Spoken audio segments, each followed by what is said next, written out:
everybody. Mr. President. It's a very sad day, and glad we paid our respects. It's a tough situation. Great people, great parents, wives, family, and a beautiful ceremony. I guess you got to see that, at least partially. Any questions? President Trump, did what you just witnessed make you think differently about going ahead with this war or even putting troops on the ground in the Middle East? We're winning the war by a lot. We've decimated their whole evil empire. It'll continue, I'm sure, for a little while. But very proud of the people, the parents. The parents were so proud of their boy, as they call him, my boy. In case the young lady. The parents are so proud. Many of them are military parents, as you know. So but it's always a very sad thing. The war itself is going unbelievably. It's as good as it can be. We have Pete here, Pete, and you have Steve Witkoff here. We have some additional questions. You're 1 week in now, sir. You're 1 week in at this point. How long, as of now, do you expect Well, I think operations we've to accomplished continue? more in 1 week than anyone thought possible. We've wiped out their Navy, 44 ships. We've wiped out their Air Force, every plane. We've wiped out most of their missiles. You see, the missiles aren't coming much anymore. We've also hit their manufacturing areas where they make the missiles very hard. Their drone capacity is way down. And we've hurt them where it hurts. Including about every form of leadership you can have, we've wiped out. You still expect up to 6 weeks total? I don't know. I never reject time, whatever it takes. But the military is almost non-existent, if you look. We could hit the military itself very hard, but maybe we will, maybe we won't. We haven't made that determination. What do you think about gas prices? Gas prices right now? Are you worried about gas prices right now? No. This is a short excursion into something that should have been done for 47 years. 47 years it's taken to do this, and no president had the guts to do it. And you're worried you're going to end up coming back to Dover for more of these such dignified transfers? I'm sure I hate to do it, but it's a part of war, isn't it? Who are you with? The Washington Post. Would you say it's part of war? The deaths are part of war, yeah. Yeah, it's part of war. It's a sad part of war. It's the bad part of war.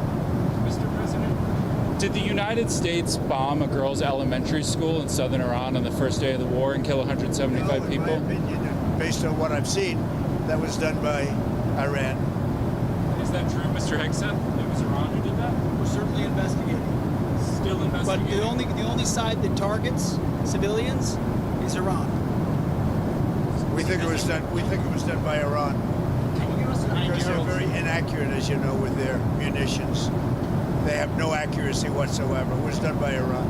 Can you give us an idea of what unconditional surrender looks like to you? I mean, what do you want from Iran? I said unconditional, not conditional. I said unconditional. It's where they cry uncle, or when they can't fight any longer, there's nobody around to cry uncle.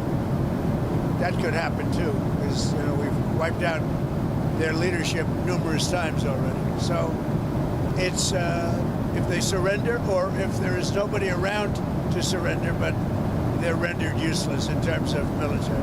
Mr. President, can I ask you what Peter asked you a question yesterday? You said it wasn't the right time in that event, but he was asking whether you have indications of whether Russia is supporting Iran somehow in this. No, I haven't had that. I have had no indication of that whatsoever. If they are, they're not doing a very good job, because Iran is not doing too well. What about the Strait of Hormuz? There's no traffic really going through it Well, right that's now. the ship's choices, but we haven't cleaned out. We've wiped out their Navy. Their Navy is now at the bottom of the sea, so that's the choice. This is an excursion. We figured oil prices would go up, which they will. They'll also come down. They'll come down very fast, and we will have gotten rid of a major cancer on the face of the earth. We will have taken out a cancer. Don't forget October 7th. Don't forget all of the things that have happened over the years, all caused by these people. So what we're doing is a great thing, not only for our country and not only for Israel, not only for the Middle East, but for the world. Secretary Bessent announced some moves to temporarily allow certain Russian oil sales to India. Are you considering any other moves, including the SPR? Well, if there were some, I would do it just to take a little of the pressure off. But I think that the oil pressure, but there's a lot of oil. We've got a lot of oil. Our country has a tremendous amount, and there's a lot of oil out there. Would you consider, That'll get healed very quickly. would you consider using the SPR or tapping into the SPR at some point? Strategic reserve. Yeah. Well, I'm the one that built them up. Biden used them so that he could get some extra votes in the election. It turned out it wasn't even him that ran. It was Kamala. And she obviously didn't get any extra votes because we won in an absolute landslide. So he should have used it for that. He used it to I filled it up, and he brought it down to the lowest level it's ever been. We will start at the appropriate time, which is basically a gut instinct. We will start filling up the strategic reserves. What are the circumstances where you'd send in ground troops? How are you thinking about that? I don't even want to talk about it now. I mean, I don't think it's an appropriate question. You know, I'm not going to answer it. Could there be? Possibly, for very good reason. Have to be very good reason. And I would say if we ever did that, they would be so decimated that they wouldn't be able to fight at the ground level. Are you thinking about the oil facility there? There's an oil facility kind of on the coast of Iran that could be secured by ground troops. There's been some speculation that could be a target. Well, I don't know what the speculation is, but I certainly wouldn't be able to tell you that. I'd be in trouble with myself if I told you that. Mr. President, don't you need ground troops to secure the enriched uranium at the nuclear sites? We're going to find out about that. We haven't talked about it, but it was a total obliteration. They haven't been able to get to it. And at some point, maybe we will. You know, that would be a great thing, but right now we're just decimating them. But we haven't gone after it, but you know, something we could do later on. We wouldn't do it now. Maybe we'd do it later on. You said you want to be involved in the selection of the next leader of Iran. Can you talk to me? Well, because I don't want to just come back every 10 years, and mostly you'll have presidents, that won't do that because they don't get it. But we don't want to come back every 5 years or every 10 years and do this. So we want to pick a president that's not going to be leading their country into a war. Do you have any questions for Pete or Steve? Come on up. Mr. Wickoff? Steve, come on up. Mr. Wickoff, is there still space to do a deal with whatever is left of the Iranian government? I think there is. I think that's going to be up to the president. That's what I think. But they didn't seem to be very amenable in those first set of negotiations. You heard what I said. They said we have the inalienable right to enrich. They bragged about having 60% enriched fuel, enough for 11 bombs. And they told me and Jared, we're not going to give you diplomatically what you couldn't take militarily. So, you know, I think they're going to need a change of attitude. What sort of thing do you want to see in a deal? I mean, do you think you have maximum negotiating leverage at this point? I think the president has proved that we have. Iran today accused the U.S. of A lot of hitting. negotiating leverage, maybe maximum, but we're not looking to settle. They'd like to settle. We're not looking to settle. Iran accused The British government has now offered use of the British government has offered use of some bases now, and you had previously said you were very disappointed in them. The 2 aircraft carriers. I mean, about British bases, they See said. my response that I just put out? I just put out a response. Give me the offer to send 2 aircraft carriers. Maybe, but they're not sure. I just put out a response to it. I said, we don't need them. It's not the right time. It would have been nice to have had them 2 weeks ago, but the response I put out, I think, says it very well for you. Iran today accused the U.S. of hitting a desalination plant in Iran, and they said that might open the door to other strikes on infrastructure, non-military. Allow us to also open the door to other strikes against them. Look, Can you respond to that allegation? Did the U.S. hit a desal? Iran. They are among the most evil people ever on earth. They cut babies' heads off. They chop women in half. What they did, take a look at October 7th. Take a look at what they've done over the last 47 years. So I know nothing about a desalinization plant other than to say, if they're complaining about a desalinization plant, we complain about the fact that they shouldn't be chopping babies' heads off, okay? Mr. Wikoff, have you communicated to the Russians not to send targeting information and other assistance to the Iranians? Strongly said that. And do you believe that they are? I hope they're not. And do you see any evidence? We don't know, but it's not doing very well.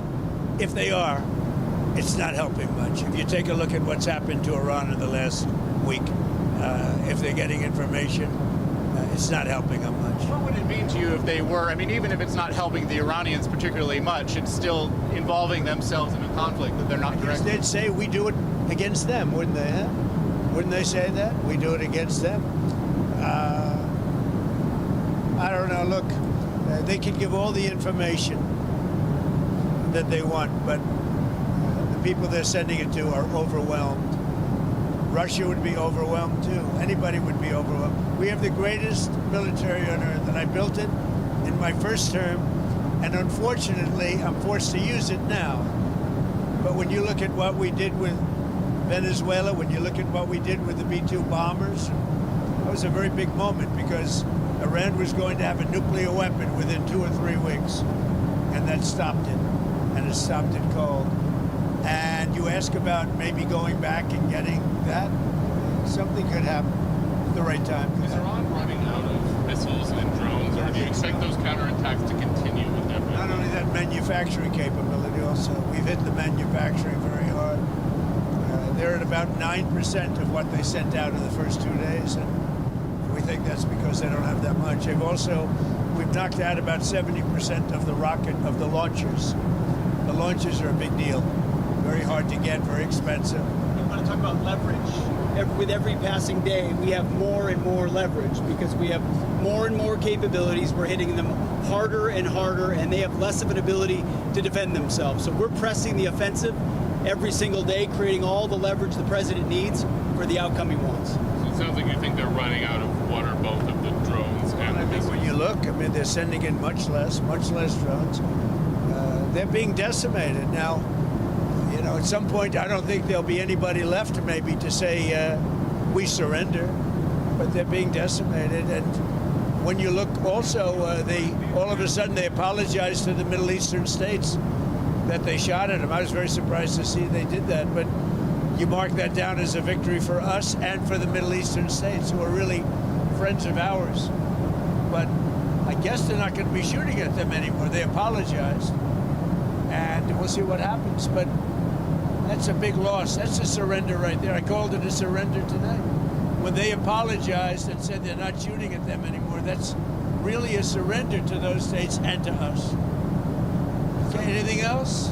Some Iranians are concerned that the Kurds will carve out kind of an autonomous region as they did in Syria and Iraq. We're not looking to the Kurds going in.